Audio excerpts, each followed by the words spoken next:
is Cora Harrington, and I'm the Lingerie Addict.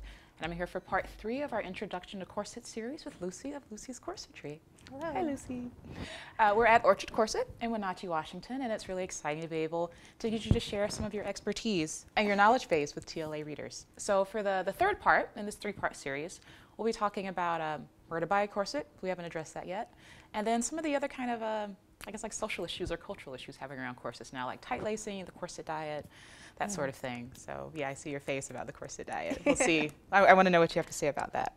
So the first thing I want to ask you, just to get out of the way, is where should people go to buy a corset off the rack?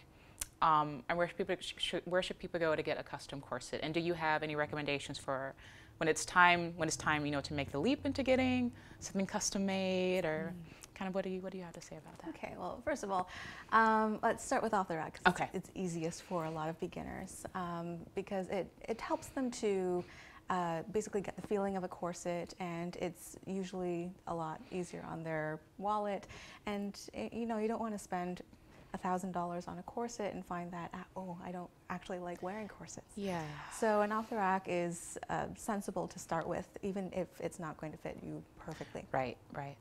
So I find it very important for somebody to find a corset company that actually knows what they're talking about. Yes. And that is passionate about educating their client base. So obviously I have to recommend Orchard Corset for that, because they have done a huge amount of work in the past couple of years in that respect. Right. And of course their corsets actually are decent in their silhouette and their construction and whatnot.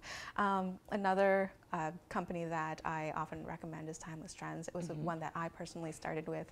I found them to be almost indestructible. So I really have a lot of respect for that company as well. Now, when it comes to getting a custom corset, obviously you need to be more acquainted with measuring your body and getting everything in order. You have to be very specific about what you want. And so that's usually something from the more experienced corset wearers. Now, when it comes to recommending a certain brand, I try to stay impartial, because there are literally about 250 custom corset makers out there in the world, and you know, they all deserve a little spot. They all deserve some business. But some great ones that I probably would recommend starting with, Electro Designs and Puimond. Their corsets, they offer both custom fit corsets and standard size corsets. Personally, I find that their standard size corsets fit me almost like custom anyways, just because they've had so many clientele over the years that they have drafted their standard size corsets to fit the majority of their clientele. Right. And so I find them to be extremely comfortable, and they are experienced working with beginners. And it's very important for a corset maker to be comfortable and sort of soothing for that nervous first buyer. Another company in the UK that I would recommend is Morgana Femme Couture. Because I find their custom corsets to be relatively affordable. I find them to be very well made, especially for a larger company that may have several seamstresses working for them. And I think that they are quite ethical in the way that they manage their business. That's very important, yeah. Thank you for those recommendations. Let's talk about corsets as everyday wear, as part of your wardrobe. A lot of people think corsets, they think lingerie, which they are. Yes. They also think, you know, bedroom attire or boudoir wear. And there's a role for corsets, you know, as part of that. We call it the sexy on TLA. But that's not all a corset can be. We talked about in the first video some of the kind of the more like therapeutic aspects of corsets that are often unaddressed. So if somebody wants to make a corset more a part of their lifestyle and incorporate it into their everyday wardrobe, do you have some suggestions for how to do that? I mean, I love the way you're wearing your corset today, by the way. Thank you. Well, what I'm doing right now is a little bit bold. Not everybody is comfortable wearing a corset over their clothing. Some people, yeah, they do consider it as strictly an undergarment, whether they consider it lingerie or shapewear or a back brace or whatnot. So, I mean, it's perfectly fine to wear a corset underneath your clothing. You can wear fitted blouses with it, or you can wear some loose, say, muumuu style dresses, maxi dresses, shirts that have the waist at the empire waistline, and basically the rest of the loose shirt can cover it. What I would recommend for somebody who wants to make corsets a regular part of their lifestyle, something every day. Like I mentioned before, I do recommend that you start with a cincher because it gives you the most mobility and it is probably the least conspicuous underneath clothing as well. Okay, those are really good tips. Let's talk about the corset diet. It's been in the news a lot lately. I think Jennifer Alba made the news for using a corset like to lose her baby weight. I don't think she was really wearing a corset, I think it was a girdle. Yes.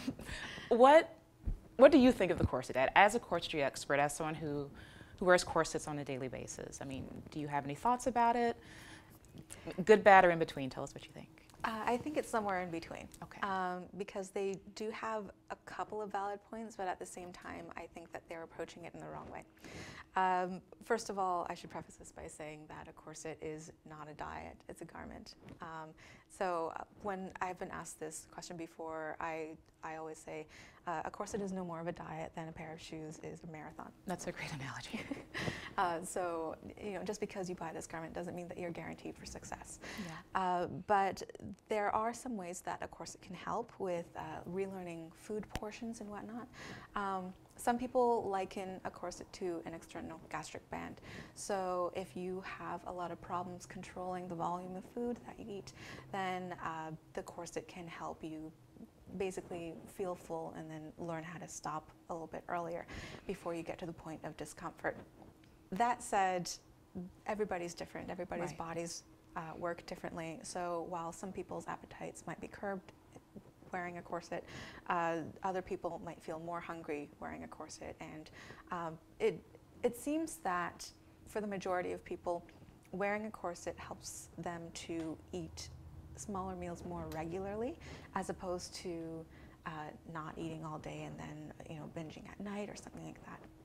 Another thing that a corset may help is to just basically boost confidence and boost your self-esteem and your self-image. Yeah.